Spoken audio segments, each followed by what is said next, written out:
하나님께서 오늘 우리에게 주시는 말씀은 시편 119편 129절에서 136절입니다.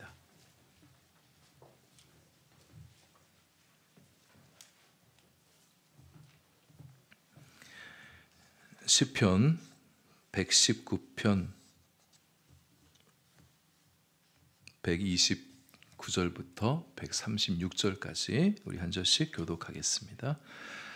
주의 증거들은 놀라움으로 내 영혼이 이를 지키나이다.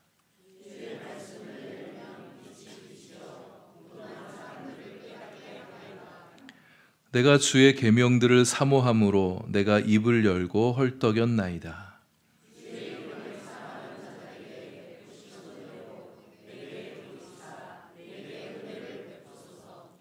나의 발걸음을 주의 말씀에 굳게 세우시고 어떤 죄악도 나를 주관하지 못하게 하소서.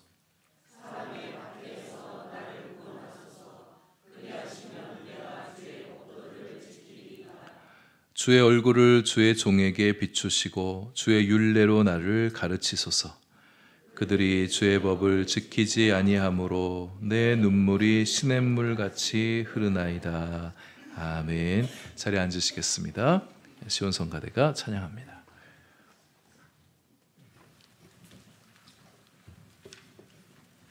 기도하겠습니다.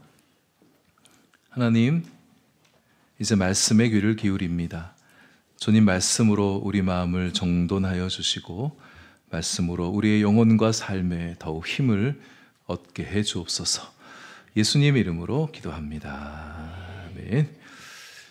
시편 119편 제17년을 시작하면서 시편 시인이 주님의 증거들이 놀랍습니다. 이렇게 고백을 하고 있습니다. 하나님께서 행하셨던 일들, 그 백성들을 인도하시고 구원해 주시기 위해서 행하셨던 일들, 또 하나님이 어떤 분이신가 성경이 증언하는 바들을 들어보니 참 놀랍다, 이렇게 고백하고 있는 거죠. 여러분들도 성경을 읽어가시면서 하나님에 대해서 증언하시는 이야기들을, 하나님에 대한 이야기를 들으면서 또 하나님이 하시는 일들 보면서 놀라움을 느끼곤 하지 않으십니까? 지금 우리 성경 통독이 출애굽기가 진행이 되고 있는데 출애굽기에 정말 놀라운 기적들이 많이 나오죠. 너무 놀랍다. 너무 놀라운 나머지 이게 진짜 있었던 일인가? 이런 의구심도 드는 분들도 간혹 계실지도 모르겠습니다. 사람은 대체로 자신의 이성적 판단과 경험 안에서 세상과 사물을 보는 것이 익숙합니다. 그래서 내 경험과 판단 안에서 수용하기 어려운 어떤 일들을 보게 되어지면 이거 받아들이기가 좀 힘들어지는 거죠. 물론 자신이 직접 경험해 보지는 않았어도 상상의 힘을 발휘해서 이것이 이럴 수 있겠구나, 가능하겠구나 이렇게 생각이 되어지면, 여겨지게 되면 그것을 또 받아들일 수 있어지게 되죠. 근데 그마저 상상의 수용선마저 넘어버리면 그거는 허구야, 허황된 이야기야, 이렇게 치부해 버리는 게 우리들의 모습이 아닌가 싶습니다. 성경에 나오는 여러 기적 이야기들을 접하게 될 때 여러분 도무지 믿기 어렵다 이런 생각이 드시게 될 때는 하나님을 조금 더 넓게 생각해 보시면 좋겠어요. 내가 알고 있는 하나님보다 더 크신 하나님일 수 있겠다. 왜냐하면 우리 하나님은 천지를 만드신 하나님이십니다. 아무것도 없던 공허 속에서 시간과 공간을 만들어내신 하나님이시고 보이는 모든 것들과 보이지 않는 모든 것들을 창조하시고 시작하신 하나님이시죠. 그 하나님을 인정해 드릴 수 있게 되어지면 하나님이 만드신 세상 안에 그분이 펼쳐내신 기적들은 별로 어렵지 않은 일로 이렇게 받아들일 수가 있어지게 되는 거죠. 그래도 성경에 나온 여러 기적 이야기들 나는 믿지 못하겠다 이런 마음이 드시면 일단 괄호를 쳐놓으시면 좋겠어요. 판단 중지. 이 부분에 있어서 내가 판단을 조금 유보해 두겠다 이런 생각을 갖는 거죠. 고대 그리스 철학자들이 어떤 인식의 혼란을 가져오는 어떤 일들이나 말들을 듣게 되어질 때 이렇게 판단 중지를 뜻하는 에포케를 하곤 했었다고 합니다. 어떤 현상이나 사물에 대해서 내가 다 안다 여기지 않고 판단을 보류하거나 중지한다는 것을 말하는 거예요. 우리가 성경 이야기를 읽어가게 되어질 때 이거 못 믿겠다, 받아들이기 힘들다 이런 마음이 들게 되어질 때 이게 뭐야? 하고서 딱 덮어버리는 게 아니라 그분의 괄호를 쳐놓고 내가 이 부분은 아직 내가 모를 수도 있겠구나, 내가 솔직히 받아들이기는 힘들지만 내 인식에도 한계가 있을 수 있다 이런 생각을 가지고 철학자들처럼 에포케 해보는 것입니다. 받아들이기 힘든 부분들은 일단 판단하기를 유보하고 괄호쳐 놓고 그 다음 이야기를 조금 더 읽어가 보시면 좋겠어요. 성경 다 읽고 나서 판단해도 늦지 않습니다. 우리가 지금 성경 66권 이제 두 번째 책 시작한 거거든요. 사람들 대할 때도 마찬가지입니다. 우리는 자칫 내 관점, 내 선입견, 내 경험의 선 이해를 가지고 사람들을 대하게 되기가 쉬워요. 그러면서 내 시각이 더 맞다, 상대방보다 내가 더 옳다, 이런 생각들을 종종 하는 경향이 우리 사람들 안에 있는 것 같습니다. 그런 판단을 가지고 사람들을 대하다 보면 사람들을 온전히 알기가 어렵습니다. 그 역시 판단 중지하고 상대방을 보려고 할 때 상대방을 보다 더 이해할 수 있게 되어지고 또 받아들일 수 있게 되어지죠. 하나님도 마찬가지입니다. 우리가 하나님에 대해서 어떤 선입견과 편견이 있을 수 있어요. 내가 경험했던 내 가치관으로 하나님을 바라보는 거예요. 신이라면 자고로 이래야 돼, 이런 인식을 가지고 성경 말씀을 대하다가 그렇게 하나님을 보다가 하나님이 내 생각에 부딪혀 오게 되어지고 내가 알던, 내가 생각하는 하나님과 다른 모습이 보여지게 될 때 내 인식의 프레임 안에, 신이라는 인식의 프레임 안에 들어오지 않을 수가 있습니다. 밀쳐내게 되는 거예요. 처음에는 그런 마음이 들 수 있어요. 그렇지라도 개방적인 태도를 가지고 내가 하나님을 보다도 알기 원한다, 천천히 하나님에 대해서 내가 묵상해 보겠다, 그렇게 하다 보면 내 인식의 프레임이 좀 더 확장되어져 가고 하나님을 보다도 알게 되는 은혜가 우리에게 있게 되어질 것입니다. 그래서 많은 분들이 자신의 생각 안에 갇혀서 그 생각 속에서 하나님을 이해하려다가 하나님을 놓치게 되는 경우들이 많이 있어요. 얼마나 안타까운지 모르겠습니다. 하나님을 좀 더 알기를 원한다고, 성경이 말씀하신 그 하나님 내가 만나보겠다고 이런 마음으로 말씀을 읽어가게 될 때 하나님을 또 새롭게 알게 되어지고 이전에 알던 하나님보다 더 풍성하게 하나님을 경험하게 되는 은혜가 있게 되어질 것입니다. 하나님에 대해서 일단 우리가 마음을 열게 되면 이제 하나님이 일하셔요. 하나님께서 더 풍성하고 그 말씀이 하나님이 더 풍성하고 깊이 있게 경험되게 하시고 하나님 말씀도 마찬가지예요. 하나님 말씀이 우리 안에 더 생생한 말씀으로, 살아있는 말씀으로, 놀라운 말씀으로 우리 가운데 그 말씀을 들고 찾아와 주시는 거예요. 그래서 130절에 시인의 고백과 같은 영적 경험들을 하게 되어지는 겁니다. 주의 말씀을 열면 빛이 비추어 우둔한 사람들을 깨닫게 합니다. 여러분 한번 이런 상상을 좀 해보시면 좋겠어요. 깜깜한 방에 빛 하나 들어오지 않는 방 안에 내가 혼자 있는 거예요. 유리 창문이 검은 커튼이나 암막으로 가려져 있고 문도 꽉꽉 닫혀 있어서 빛이 하나 들어오지 않아요. 밖에는 지금 태양빛이 막 강렬하게 비치고 있는데 너무 깜깜하게 빛이 들어오지 않는 상황 속에 있다. 그때 어떤 사람이 문을 열고 쑥 들어오는 거예요. 또 눈 안쪽에 또 어떤 사람이 창문을 검은 커튼을 싹 거치는 거예요. 그럼 갑자기 빛이 일순간에 훅 들어오게 되겠죠. 눈이 부실 정도로 강렬한 빛이 방 안에 훅 들어오게 되어질 것입니다. 하나님 말씀을 이 시인이 그런 빛에 비유하고 있는 거예요. 우둔한 사람은 영적으로 어두운 방 안에 놓여져 있는 사람과 같습니다. 세상 지식으로는 똑똑하고 아는 건 많을 수 있어요. 그러나 하나님에 대해서 무지한 사람, 영적으로 어두운 사람을 가리키고 있는 거예요. 하나님 말씀의 의미를 잘 깨닫지 못해요. 성경 말씀을 읽긴 해요. 듣기는 들어요. 그러나 그 의미가 자신한테 별로 와닿지가 않는 거예요. 이게 무슨 말이냐? 그 뜻을 잘 모르겠는 거예요. 남들은 아멘하고 막 그래도 왜 도대체 저기서 아멘하는지 잘 이해가 되지 않는 거예요. 이 말씀 구절 좋은 것 같은데 내 마음에 울리지 않는 겁니다. 감명이 되지 않아요. 은혜 체험이 되지 않는 사람, 이런 사람에게 하나님께서 말씀으로 문 열고 들어와 주시게 되면, 그 마음에 말씀으로 빛을 비추게 되어 주시면, 말씀이 그 사람 눈에 열리게 되어지면 이 사람이 마치 빛을 비추는 영적 체험을 하게 되면서 하나님의 말씀을 깨달아 알게 되어진다는 거예요. 여러분 말씀 읽어가는 동안에 또 설교 말씀 듣는 동안에 그렇게 빛이 비추는 것 같은 그런 경험을 해본 적 있으시잖아요. 많지는 않을 수 있겠지만 그런 경험 굉장히 소중한 경험입니다. 축복된 경험이에요. 그런 경험이 있으시면 그렇게 내게 다가온 그 말씀을 여러분의 소중한 것으로 간직하셔야 됩니다. 내가 이 말씀 뺏길 수 없다. 나에게 주신 하나님의 이 강렬한 말씀 내가 꼭 붙들고 살겠다고, 잃어버리지 않겠다고 그 말씀을 지키며 살아가야 됩니다. 하나님 말씀은 아무리 어두운 영혼이라 할지라도 그 영혼을 밝게 비춰주는 말씀이에요. 우리의 마음을 밝게 해주는 말씀. 여러분 마음이 밝아지길 바라십니까? 다른 데서 찾지 말고 하나님 말씀 앞에 나오세요. 하나님 말씀이 여러분의 마음을 밝게 비춰주게 될 것입니다. 말씀을 소중히 여기며 자신의 영혼 안에 그 말씀을 지키려는 사람에게 하나님께서는 그 말씀 가지고 놀라운 일들을 만들어 가세요. 말씀이 우리 마음 안에서 역사를 만들어내시는 거예요. 내 존재와 신앙 안에서 뭔가를 만들어내고 또 잘못된 것이 있으면 그렇게 걸러내게 하시고 나를 능력 있게 만들어 가시는 말씀.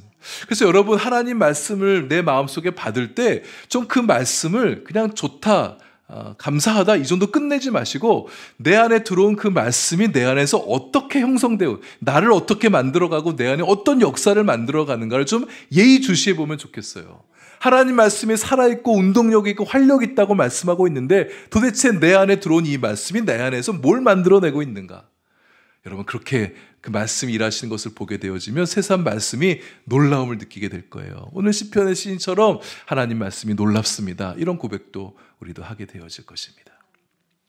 아직까지 그런 경험이 별로 없으신 분들도 계실 것입니다. 경험이 없다. 여러분도 어떻게 하시겠어요? 기도하십시오. 하나님, 나에게도 말씀이 내 눈에 열리는 경험이 있기 원합니다. 사방에서 빛이 이렇게 비치는데 그 한 줄기 빛도 내 마음 방에 들어오지 않는다면 너무 안타깝고 너무 슬픕니다. 하나님의 그 말씀, 이 세상을 찬란하게 비치는 그 빛이 내 마음에도 들어오게 하여 주십시오. 기도하는 거예요.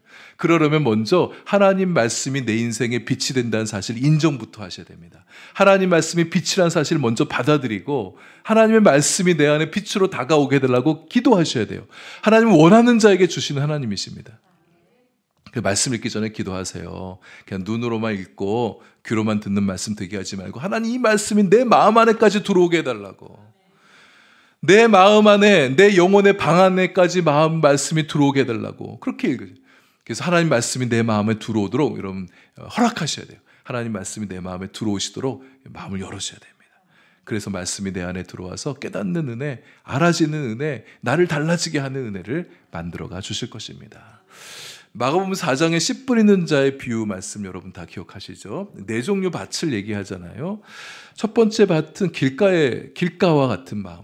하나님 말씀을 뿌려지는데 말씀이 뿌려지는데 그 말씀이 그 땅 안에 들어가질 못하는 거예요. 길가에 뿌려진 사람처럼 말씀을 대하는 사람들이 있습니다. 말씀이 너무 귀한데 사탄이 그거 알거든요. 근데 우리의 마음밭이 길가와 같이 딱딱한 거예요. 그러면 사탄이 너무 좋아하죠. 야, 저 녀석에게는 저 사람에게 말씀이 들어가지 않겠구나. 얼씨구나 달려와서 그 사람 마음에 떨어진 말씀들 다 그냥 거두어 가는 거예요. 어떤 사람은 돌밭과 같은 마음밭입니다. 말씀을 들을 때 순간 기쁘긴 해요. 근데 말씀이 자신 안에까지 뿌리 내리지 못하는 사람. 이런 우리의 하나님 말씀이 우리의 귀에만 맴돌다 가면 안 되고 우리의 기분만 좋게 하면 안 되고 우리 마음까지 들어오도록 마음 안쪽까지 들어오도록 하는 게 너무 중요합니다. 세 번째 경우는 말씀이 마음밭에 들어오긴 하는데 말씀이 뿌리 내리지 못하게 만든 요인들이 있죠. 우리가 이 부분에 많이 걸리잖아요.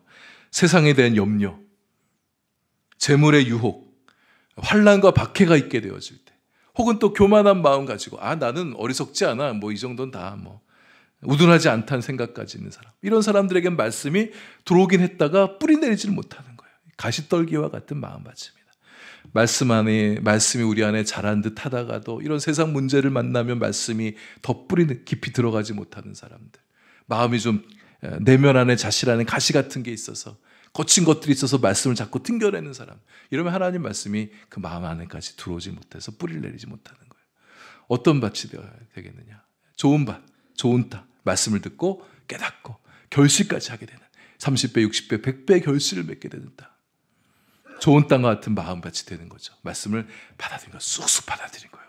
하나님 말씀이 내 안에서 잘 뿌리 내리고 잘 자라갈 수 있도록 열매 맺을 수 있도록, 그래서 결실을 맺고 내 존재와 성품에서 꽃을 피우게 되어지고 능력 있는 말씀이라고 그러는데 내 삶에서 능력으로 역사하신 말씀이 되게 하는 사람, 우리가 좀 이런 좋은 땅과 같은 하나님 말씀을 잘 받아들이는 우리 마음을 기경해서 하나님 말씀이 잘 들어오는 부드러운 마음 되실 수 있게 되길 바랍니다.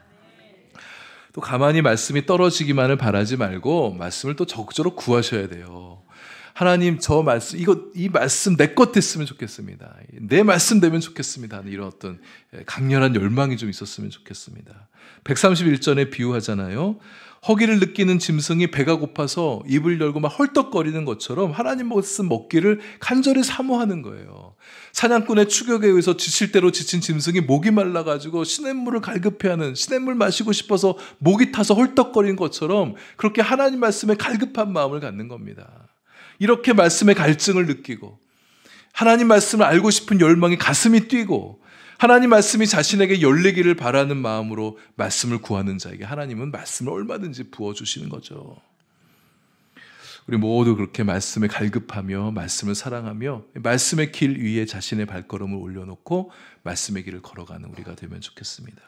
그럴 때 133절 어떤 죄악도 나를 주관하지 못하게 한다. 이 말씀 조금 우리가 좀 주목해 보기 원하는데, 여러분 우리가 죄악에 끌려가는 인생으로 살아갈 때가 있어요. 여러분 다 거룩하게 성실 다 이렇게 성결하게 살아가시더라도 어떤 부분에서 죄악이 여러분의 마음을 힘들게 하는 것들이 있을 것입니다. 그거 좀 이제 버려야 되지 않겠습니까? 버렸다가도 다시 붙들고 있는 자기 자신의 모습을 보고 실망하는 거 좀 지긋지긋하지 않으세요? 우리가 매주일마다 참회 기도 시간을 갖고 기도하는 게 너무 그나마 감사하긴 해요. 우리 한 주간의 삶을 돌아보면서 죄를 깨닫게 하시고 주님께 고백하게 하고 주님 우리의 죄를 용서해 주시고 다시 새 마음 되게 해주시는, 날마다 일주일마다 그렇게 반복해서 죄를 고백하더라도 얼마든지 다 들어주시고 용서해 주시는 주님이 있기 때문에 우리가 또 이렇게 기쁘게 또 새 마음 가지고 이렇게 늘 살아갈 수 있게 되어지는데, 그렇게 때 계속 반복해서 똑같은 죄를 고백하는 우리 자신에 대해서 좀 민망스럽지 않으십니까? 언제까지 그렇게 우리 죄를 고백하며 살아가겠습니까? 좀 떨쳐내야 되지 않겠냐는 거죠. 자꾸 그게 반복되다 보면 죄가 우리한테 일상처럼 되어지게 되면 참회의 기도 시간에 죄 고백을 못하게 되는 거예요. 그냥 막연하게 그냥 기도하는 거예요. 자신의 죄를 고백하지 못하고 그냥 용서해 주세요, 잘못했습니다, 이런 식의 기도, 하나님께서 받으신 기도가 아니죠. 우리의 죄들을 구체적으로 고백하면서 용서해 주시길 바라는 마음으로 구하는 것이 참회의 기도 시간이어야 되지 않겠습니까? 이걸 어떻게 멈출 수 있느냐? 하나님 말씀의 힘으로 죄의 힘을 묶어낼 수 있다는 거예요. 하나님 말씀의 권세를 가지고 죄를 능가하신 그 권세에 의지하여서 우리가 기도로 승리해 나가는 거죠. 말씀은 하나님께로부터 오는 것입니다. 죄는 사탄으로부터 와요. 내 내면의 연약함으로부터 오게 되어지죠. 하나님 말씀이 사탄보다 강합니다. 나보다 강한 게 하나님 말씀이에요. 하나님 말씀을 의지할 때 우리의 이 죄를 이기며 살아갈 수 있는 우리가 되는 것입니다. 구체적으로는 죄를 이기게 하는 말씀을 붙드세요. 여러 말씀들 중에 내 연약함, 내 죄를 이길 수 있게 해준 성경 말씀이 있어요. 그거 찾아내시고 발견하시고 그 말씀을 자신에게 선포하면서 죄를 이기며 살아가는 우리 성도님들 되실 수 있기를 바랍니다. 또 어떻게 하면 죄를 이길 수 있을까? 지난주 어느 분께 신방을 갔다가 어느 권사님이 옆에서 잠깐 얘기를 하는데, 그 권사님은 죄를 뱀처럼 여긴다는 거예요. 그러니까 뱀이 징그럽잖아요. 여자분 또 뱀도 싫어하잖아요. 뱀 좋아하는 분들도 우리는 없죠. 뱀 좋아하는 사람들이 있더라고요. 뱀을 막 싫어하요. 그러면 죄를 뱀처럼 여기게 되면 막 싫어서 죄를 가까이 하줄 수 있게 되겠죠. 뱀은 우리가 주변에서 잘 보기가 어려워요. 근데 한번 생각해 봤어요. 어떤 것에 좀 비유하면 죄를 좀 싫어할 수 있을까? 바퀴벌레 되게 좀 싫어하시는 것 같은 마음이 들어요. 바퀴벌레처럼 죄를 여기게 되면 죄를 좀 멀리하지 않을까? 저는 바퀴벌레가 조금 귀여울 때도 있거든요. 가끔. 그래서 약간 귀여울 때가 있는데, 근데 제가 바퀴벌레 중에 동남아시아를 여행하다가 날개 달린 바퀴벌레를 봤어요. 근데 그건 좀 징그럽더라고요. 그게 확 저한테 와가지고 안기지는 않을까 하는 마음에. 근데 제가 한국에서 날개 달린 바퀴벌레를 봤어요. 이제 한국에도 상륙한 것 같습니다. 날개 달린 바퀴벌레 보듯 죄를 보는 거예요. 여러분 마음속에 죄가 막 바퀴벌레처럼 스물스물 기어다니고, 상상하기도 싫죠. 날개 달린 바퀴벌레가 막 내 마음속에 막 활개치며 날아다니는 이 죄를 좀 그렇게 여기면 싫을 것 같아요. 말씀의 약을 뿌려서 바퀴벌레 같은 죄 다 죽여버리고 다 멀리하고 그렇게 살아가야면 좋겠어요. 죄악의 지배를 받지 않고 말씀의 길을 걸어가는 게 정말 복된 삶입니다. 알아요. 죄의 지배를 받는 사람, 죄가 얼마나 힘들지를 아는 사람, 거룩하게 살려고 하는데 죄가 번번이 그 길을 방해한다는 것을 아는 사람, 내가 주님 앞에서 아름답고 거룩하고 복된 삶을 살고 싶은데 죄가 얼마나 방해가 되는지를 뼈저리게 느낀 사람은 죄가 미운 거예요. 우리 좀 그랬으면 좋겠습니다. 여러분, 우리 죄는 우리가 주님 앞에 정말 신실하게 살아가고 정말 아름답게 살아가는 삶을 자꾸 방해하는 걸림돌입니다. 여러분, 이거 좀 물리치시면 좋겠어요. 2024년도에는 그동안 고질적으로 끌어안고 살았던 그 죄 좀 해결하는 그런 한 해가 될 수 있으면 좋겠습니다. 133절, 나의 발걸음을 주의 말씀에 굳게 세우소서. 날마다 말씀 묵상하고 말씀 안에 거하고 주님과 함께 살아가는 인생, 내 눈을 똑바로 앞을 바라보면서 주님 바라보며 살아가는 인생이라면 죄가 우리에게 다가왔다가도 그냥 도망쳐가게 됩니다. 물러서게 되는 거예요. 우리가 죄가 우리 앞에 호시탐탐 기회를 노리면서 우리를 사로잡으려고 가까이 다가오게 될 때 죄에 자꾸 눈길을 주다 보면 우리 마음이 그냥 뺏기게 되는 거예요. 그러니까 우리는 좌우에 딱 철벽을 치고 앞을 보는 거예요. 주님 보고 말씀의 길만을 걸어가겠다. 그러면 죄가 왔다가도 그냥 스스로 힘 빠진 채 그냥 김새 가지고 그냥 도망가고 뒤돌아가게 되는 거예요. 시인은 또 주님의 얼굴을 구하고 있습니다. 말씀의 빛을 비추는 것과 더불어서 주님의 얼굴 빛을 받으며 살아가는 것이 가장 복된 인생을 아는 거예요. 그래서 136절에 주의 얼굴을 주의 종에게 비추소서. 여러분, 주님의 얼굴은 은혜입니다. 주님께서 그 얼굴을 향하여 주시는 쪽으로 은혜가 흘러가는 거예요. 주님이 바라봐 주시는 사람에게는 은혜가 흘러가게 하시는 거예요. 여러분, 주님을 바라보십시오. 주님의 은혜가 여러분에게 흘러들어오게 될 것입니다. 주님의 은혜는 추상적이지 않아요. 막연하게 주님의 은혜를 구하지 마시고 하나님, 내 삶에 이런저런 은혜가 필요합니다. 그렇게 구하십시오. 하나님께서 구체적인 은혜를 들고 우리에게 찾아오실 거예요. 우리가 주님의 얼굴을 바라보면서, 여러분, 이런 좀 상상을 해보십시오. 내가 주님의 얼굴을 마주하고 있어요. 주님의 얼굴을 바라보고 주님의 은혜를 구합니다. 은혜의 얼굴로 우리를 바라봐 주시면서 주님의 은혜를 우리 가운데 흘려보내 주시는 거예요. 주님의 얼굴은 또한 평강입니다. 하나님은 하나님이 바라보시는 쪽으로 평강이 흘러가게 되어 있어요. 우리가 주님의 얼굴을 바랄 때 주님의 평강이 우리 마음속에 흘러들어오게 될 것입니다. 기도하십시오. 갈등이 있고 다툼이 있고 오해가 있고 불신이 있는 곳에 주님 평화의 얼굴을 비춰주십시오. 그래서 그 땅에 그곳에 화해와 평화가 일어나게 해달라고 기도하는 거예요. 주님의 얼굴은 또한 능력입니다. 주님은 주님을 바라보는 자에게 능력 행하여 주신 분이세요. 주님이 바라봐주는 쪽에는 주님의 능력이 나오게 되어 있습니다. 이사야 40장 30절 31절 말씀에 소년이라도 피곤하여 곤비하고 장정이라도 넘어지되 오직 여호와를 앙망하는 자는 새 힘을 얻으리라고 말씀하셨어요. 우리가 주님을 바라볼 때 위로부터 내리는 능력을 잊게 되는 것입니다. 그 능력 힘입어서 여러분, 우리도 좀 이제 능력 있게 살아야 되지 않겠습니까? 주님의 능력 붙들고 능력 있게 살아가는 우리 성도님들 되시길 바랍니다. 오늘 성경 통독 본문이죠. 출애굽기 34장 29절, 아직 안 읽으신 분들 많으실 때 이따 가서 읽어보세요. 모세가 십계명 두 판을 들고 산에서 내려오는데 그의 얼굴에서 광채가 났다, 이렇게 기록되어 있습니다. 하나님의 영광 속에서, 하나님의 임재 속에서 40일간 하나님만 바라보면서 지내다 보니까 그의 얼굴이 그렇게 하나님의 영광으로 광채가 났던 것 같아요. 그 모습을 봤던 백성들이 두려워합니다. 그의 영광스러운 얼굴이 너무 빛나서, 너무 광채가 나서 그것을 보기를 두려워해요. 그러니까 하나님의 영광에 휩싸인 모세의 아우라가 있었던 거겠죠. 엄청난 아우라 때문에 백성들이 그것을 차마 보지 못하게 된 거예요. 그래서 모세가 수건으로 자신의 얼굴을 가렸다 그랬습니다. 제가 이 말씀을 묵상하면서 너무 부러운 거예요. 나도 모세처럼 빛나는 얼굴이 되고 싶다. 좀 광채가 나고 싶다. 이 얼굴로 좀 살아가지 말고 하나님의 영광으로 좀 빛나는 그런 얼굴이 되고 싶다. 이런 소망이 좀 생기게 됐습니다. 여러분의 얼굴도 주님의 영광으로 빛나는 얼굴 되시길 바랍니다. 화장품 많이 발라가지고 흡언덕해가지고 그렇게 밝은 거 말고 우리의 존재로부터 흘러오는 그런 광채, 하나님의 영광이 가득해서, 하나님의 기쁨이 가득해서, 여러분, 하나님의 기쁨이 우리 마음에 가득하면 우리 얼굴이 기쁜 얼굴이 되는 거예요. 하나님의 평강이 가득해서 내 마음이 평강으로 가득한 얼굴, 그런 얼굴로 살아가시는 그런 성도님들, 여러분, 이건 한순간에 되는 게 아닙니다. 꾸준히 주님 말씀과 함께 주님과 동행하면서 그렇게 살아가게 되어질 때, 그래서 우리도 모르는 사이에 우리 얼굴이 환하게 변화가 되어지는, 일부 때도 그 얘기했는데 우리 한마음교회 오시는 새가족들이 교회가 밝대요. 뭘 보고 밝다 그러는 걸까? 이제 분위기겠죠? 이제 성도님들의 얼굴 하나하나를 보면서 광채를 느끼는 그런 우리 교회가 되면 좋겠습니다. 우리가 말씀으로, 은혜로, 평강으로, 기쁨으로 가득 차가지고 한 5년 뒤, 한 10년 뒤쯤에 새가족들이 우리 교회 오면은 어떻게 이렇게 성도들 얼굴이 다 밝습니까? 뭐 이런 느낌을 주는 그런 교회가 되면 좋겠다. 저부터 시작해서